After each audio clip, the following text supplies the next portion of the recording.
Chris McPhee, welcome to Business Spotlight Interviews. Thank you for having me. It's a pleasure to be here. Yeah, really appreciate your taking the time, and we look forward to hearing more about your business and your journey in entrepreneurship and business ownership. Well, I can't wait to share it. Well, why don't we just start, Chris, by telling us a little bit about what you actually do and how long you've been doing it? Great. So my lead locker is a company that was formed 3 years ago. Absolute necessity for an affiliate marketing expert to be able to position a large volume of work within a centralized pool. So we became an aggregation platform whereby we aggregate leads from marketing experts and professionals out there that are used to using social media to generate a customer inquiry.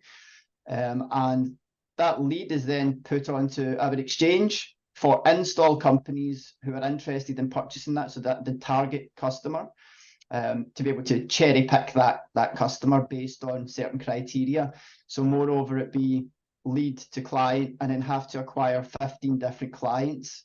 It was more deliver it to one centralized party and trust that party to onboard all of the buyers. So that's kind of where we're at just now, and we've really exciting things coming up in the future. It sounds like a very unique service offering. I guess this is the kind of thing that really only people in your industry Yeah, I mean, it's absolutely right in what you say. I mean, the digital marketing space was really on the back end of the COVID lockdown. So sadly, a lot of the install companies that we work with within the home improvement sector, so companies that we work with are typically home improvements companies that specialize in boilers, heating systems, air source heat pumps, solar, and various fabric and insulation measures. The problem arose when they could no longer knock on a customer's door within their area that they would service. And we identified the opportunity probably a little bit earlier than perhaps maybe other people did. And we thought, right, okay, well, before everybody starts targeting the customers on social media, let's all get our heads together, all around the table, and figure out how we can beat the Facebook algorithm. Because all it's going to do is drive everybody else's costs up per acquisition. Whereas if you could trust a centralized party to allocate a territory and a campaign and product, then we could all win. So let's just make it happen, similar to a union. Oh yeah, it certainly is. Yeah. One of the things what I find people really benefit from is hearing just a little bit about your actual journey as a business owner. So you've not been doing this a long time, right? 3 years. 3 years, a relatively short time, yeah. So what would have been your biggest learning since you became a business owner? Well, it's not the first rodeo in terms of business owner, but what I will tell you is in the back end of that just because you've got an idea and that idea you can come to a point where you want to give up. There came a point in time with this business I wanted to give up, and that'll happen all the time. It's just that having that resilience and that over leveraging yourself really is what the secret was for us, is making so many promises that if we failed to deliver, then we would have been out of business. And as a consequence of just wanting to make sure that we always kept our promise, whenever we were making promises, that we just found ourselves in a position whereby there was no quit. There was no option to quit. Right. Okay. So you didn't regret that path of making so many promises. That's just forced you to do what you needed to do. Absolutely, yeah. So making promises to ensure that the work would be hold myself accountable. Part of cash flow in the business was taking deposits in advance. So not delivering was a huge risk to the business. It only takes one person to verbally communicate to a marketplace that something wasn't delivered on time when it was meant to be. So part of the cash flow and of how to get to scale things was over promising, and we always had to deliver. You're creating pressure to do what you need to do. But Absolutely, yes. You need to find a way. So what have been the biggest issues you've had to overcome? Really, the biggest issue is scaling too quickly. If I could go back in time, I would pick less products to service.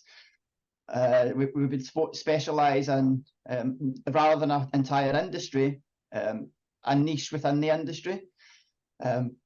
the biggest fear, and the reason why we didn't do that, was because once it was proven to work, other industries other people might pick that up, and if we weren't already the market leader across all of the products, we might have found ourselves with competition that was maybe more competent.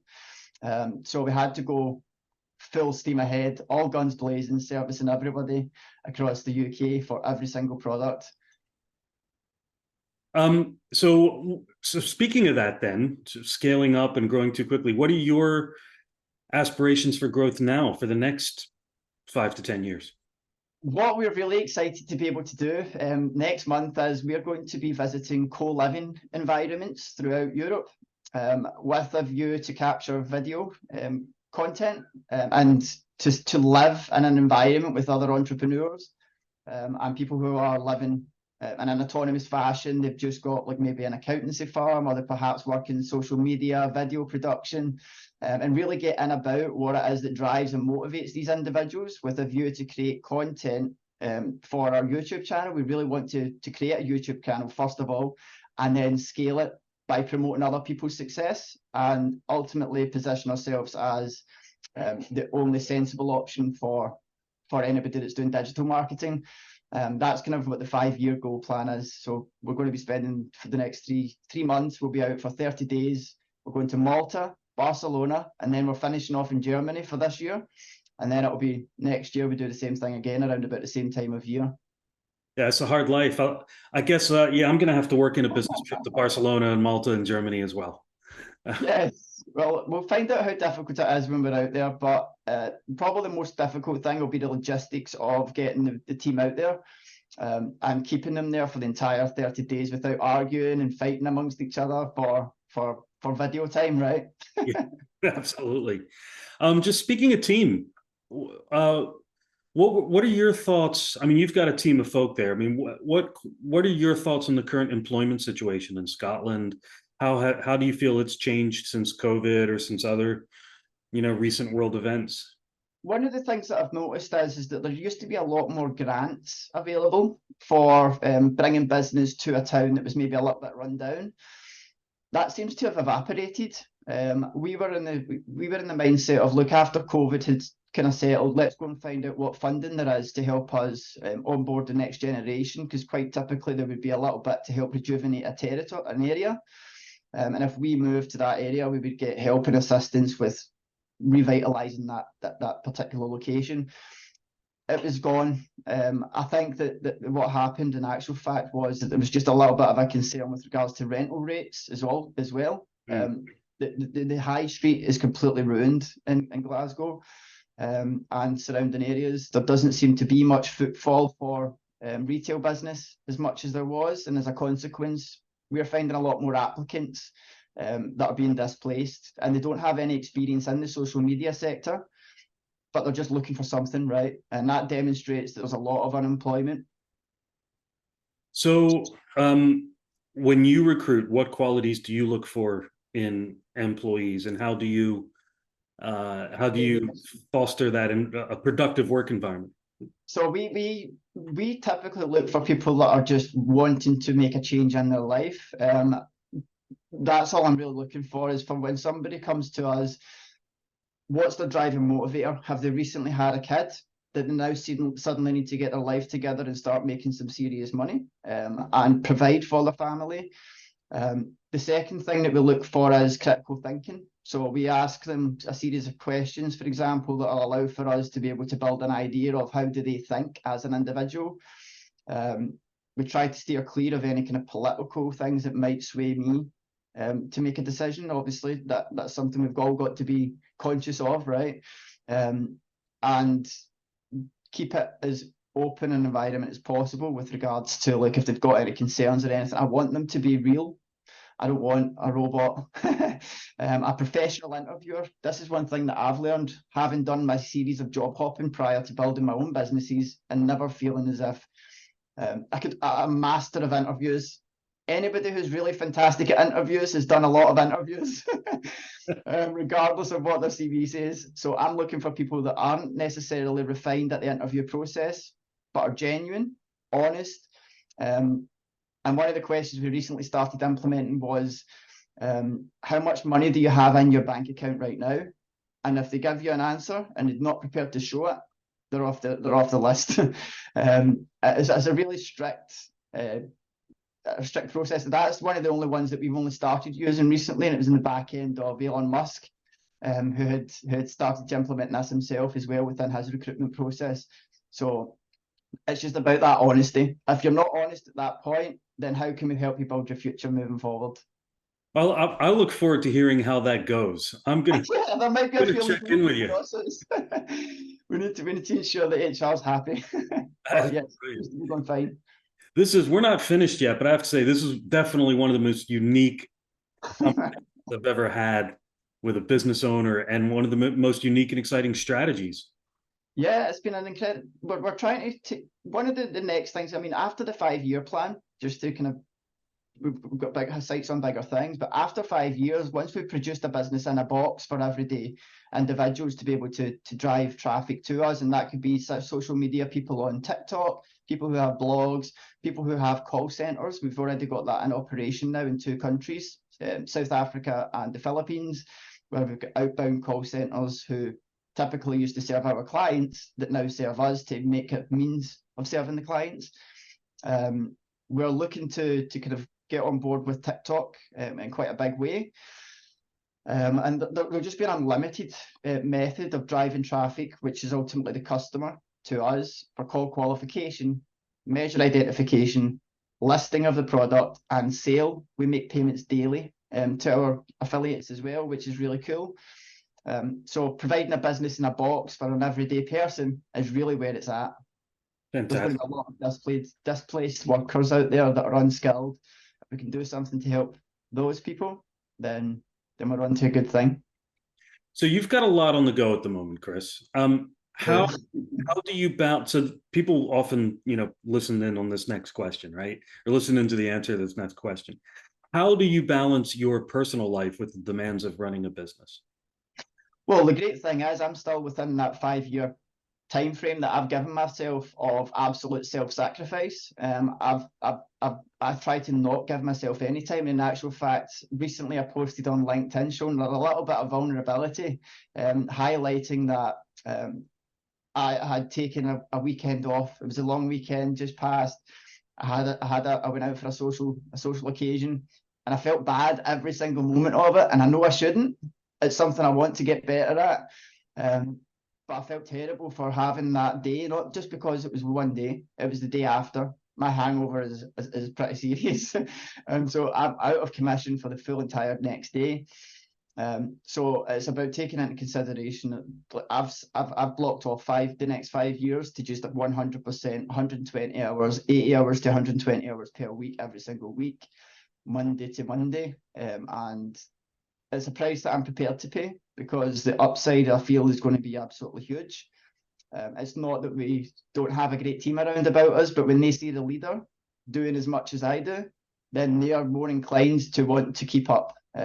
So for me, that's the key. Look, there's no shortcut. In the early days, we've got to work. We have to put in work. Yeah, 100%. So I'll ask you again in 5 years how you balance your personal life and your business life. I hope that there's a slightly different answer, but for right now, 100%. Even next month, there'll be a slightly different answer. I mean, next month, I'm going to be spending quite a lot of time out with the country, and my day will look very different. So right now, it's just it comes and goes in phases, really, with regards to the workload and the commitment and the allocation of work to other members of the team. I'm very, very anal when it comes to making sure that things are done in a specific way. And yeah, I've suddenly become conscious of the fact that I'm waffling because I came on with a plan. Keep it short and simple. You'll hear from me if you're waffling. We actually only have one final question then, which I like to finish on, which is, what would you say to anyone, or what advice would you give to anyone who's thinking of going into business for themselves? Don't worry about a business plan, because that business plan is not going to make you. The business plan's never going to. The business plan we started with actually stopped me from leaving an employer for about 46 months. And I nearly lost an opportunity within the market that I wanted to get involved in. So don't let the business plan slow you down, even if it's just written on the back of a handkerchief with a framework of what you want to achieve. That's fine. You don't need to seek investors straight away. You need to get a proof of concept that your business works. So jump head first, acquire a couple of clients, get the commitment from the clients to help cash flow you. You don't need money. This was all started without any investment, no capital. It was started solely from an understanding of the market, the problem that needed to be solved, and an understanding that, look, you can't ask for more than you can deliver. So understand what you're able to do, price it accordingly. In fact, price it just a little bit less than is fair, that you feel is fair, to build up your industry expert, to be recognized as an industry expert, and then the world's your oyster. So no business plan. Don't let that stop you from getting to that next level or taking the jump. I'm laughing because when I started my business 15 years ago, I attended some training courses with a well-known government-funded business startup support company or organization, government, and that was the first thing they told you to do, was write a business plan. They all do it, and I think that's so that they can help you to attain funding, because they'll earn a commission from it, right? A large portion of it comes down to that. It's an understanding that if there's a market and you provide a solution, then the client doesn't need to see your business plan. So who are you showing it to if you're not going to be going to the bank to ask for money? Cracking. Love it. One of the answers I got were what I expected, and that's what makes for good interviews. So, Chris, I'm up to the end of our time, but thank you so much. I mean, this has been an absolute delight. We loved hearing about you and about your business and about what's in store for you for the next few years. Well, it's been an absolute pleasure. Thank you so much for having me again. Thanks, Chris. Take care.